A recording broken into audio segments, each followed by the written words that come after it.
Just about any community in the state of Colorado understands the impact of a climate crisis. One Colorado town is slamming on the brakes. We need to have a conversation as a community about, do we want more gas stations? Louisville's hoping to go greener, but not everyone's on board. I would like to have more of a discussion about this panic of saying we absolutely have to do an emergency ordinance. Tonight, we're going in depth on Louisville's plan and Colorado's push to get more electric vehicles on the road. We are trying to address the climate crisis in our community that is right in our backyards, right in our former homes.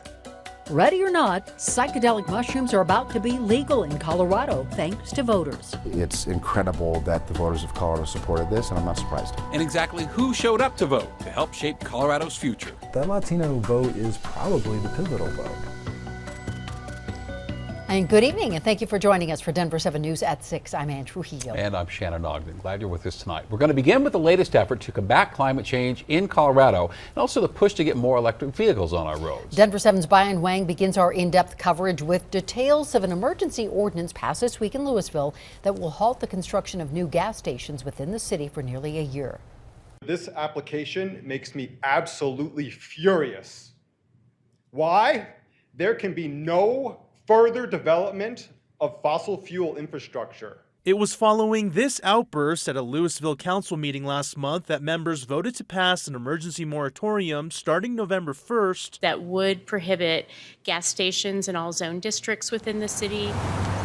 For more clarification, from today moving forward, you cannot apply for a new gas station anywhere in Louisville for right now. That pause will be in effect until September of next year.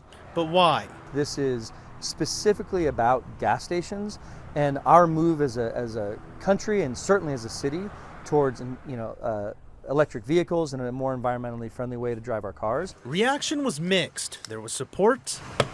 I don't believe that a new gas station is appropriate. We do not need more gas stations. And disagreement. As a business owner, that would impact the way I looked at making investments into the community. I put solar power on my house, but I haven't imposed that on my neighbors. Louisville will spend the next year studying the impacts of climate change and the role gas stations play. And that conversation will be really interesting. The moratorium's kind of boring. Depending what they find, the moratorium could be scrapped early or extended even further. Brian Wang, Denver 7. And Louisville isn't the first city in the U.S. to consider and implement a gas station ban. Going deeper tonight, last year, Petaluma, California became the first city in the country to enact a permanent ban on new gas stations. Petaluma, which is about an hour north of San Francisco, set off a trend in Northern California towns. And since then, a handful of cities in wine country like Santa Rosa and Windsor have all permanently banned the construction of new gas stations. And similar to Louisville, Northern California has been a hotspot for destructive wildfires, which helped drive Petaluma's initial ban, along with wanting to combat the climate crisis. In Los Angeles, also considering a temporary ban on new gas stations. Now, city council members who support the ban say it positions the city for a future that does not rely on fuel-powered cars. Just this year, California's governor made the historic decision to ban the sale of gas-powered cars and trucks by 2035. That is expected to lead to a 50% reduction in auto pollution within the next 20 years. Now, Washington, Massachusetts, New York, Oregon, and Vermont are considering doing the same.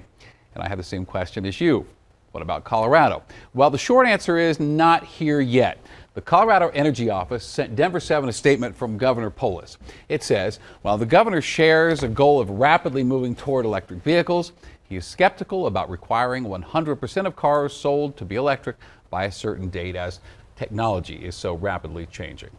And while Colorado isn't exactly following in California's footsteps, the state is making stride toward getting more electric vehicles on the road. Colorado has a target set to get 940,000 EVs on the road by 2030. And I discovered the state is only about 14% of the way to that goal. The Colorado Energy Office has a full EV dashboard available online for anyone to check out. And as of September, the state says there are just over 67,000 electric vehicles on the road here in Colorado. The top 3 electric car models in Colorado are the Tesla Model 3, the Tesla Model Y, and the Nissan Leaf. There are also currently more than 4,300 charging ports across the state, and more are on the way. And just this year, Colorado got approval from the federal government to create a new EV charging system. The state will receive $57 million over the next 5 years to build new chargers across the state to connect major interstates and highways. Colorado also adopted new state laws this year that allocates $340 million towards reducing the state's air pollution levels. The wait continues to find out if Republican Lauren Boebert will still represent Colorado's 3rd Congressional District. The Secretary of State's office released additional ballot returns about an hour ago. However, those new numbers in District 3 remained the same. So right now, Boebert leads Democrat Adam Frisch by about 1,100 votes. And we are still waiting on 2 Colorado propositions to be called. Proponents for Prop 123, which would take 0.1% of your income tax and dedicate it to affordable housing, are celebrating a win tonight. Right now, the yes votes have grown by about 78,000 over the no votes. Prop 125, which would allow wine to be sold in grocery stores, that's still pretty much neck and neck. The yes votes have taken the lead by about 9,200 votes. Magic mushrooms will soon be legal here in Colorado now that Prop 122 has officially been passed by voters. So starting in 2024, for those 21 and over, it will no longer be illegal to possess, use, and cultivate psychedelics, including psilocybin mushrooms. Now, 2 years after that, it expands to include other psychedelics like mescaline.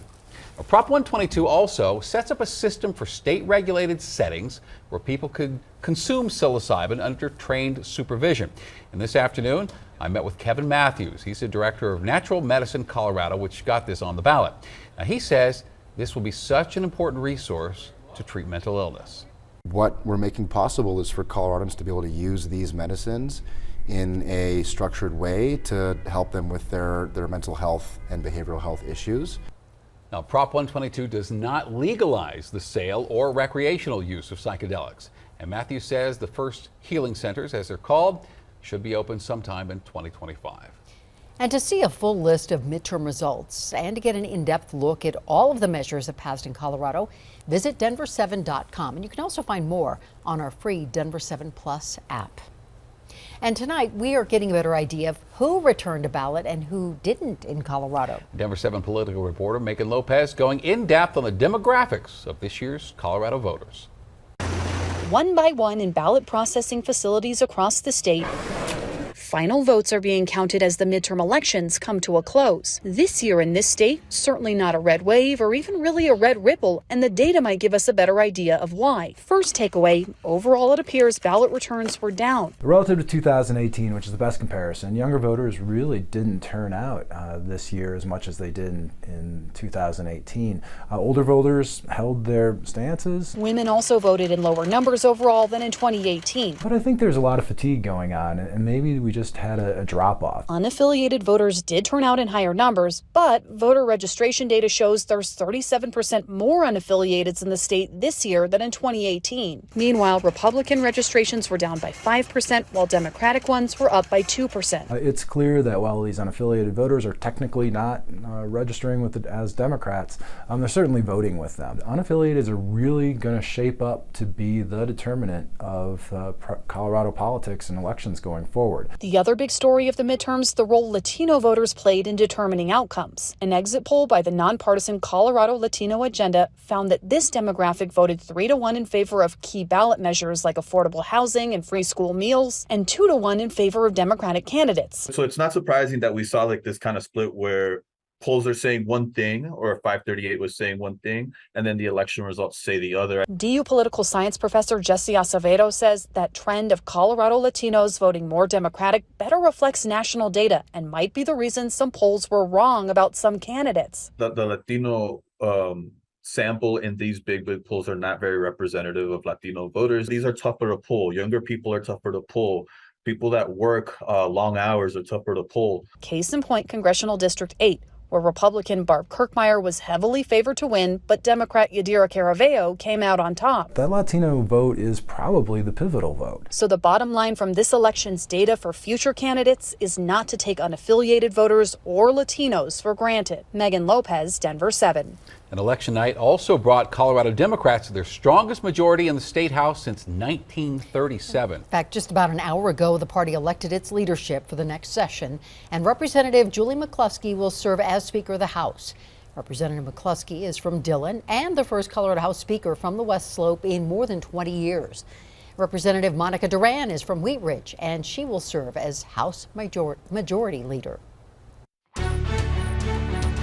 Be on the lookout. If the people that took Ducky are watching, I hope you use integrity and give Ducky back. An 8-year-old really needs your help tracking down her beloved companion. Doing whatever I can in this situation to get Ducky back. We'll drop to the single digits in teens again tonight, and next week it looks even colder.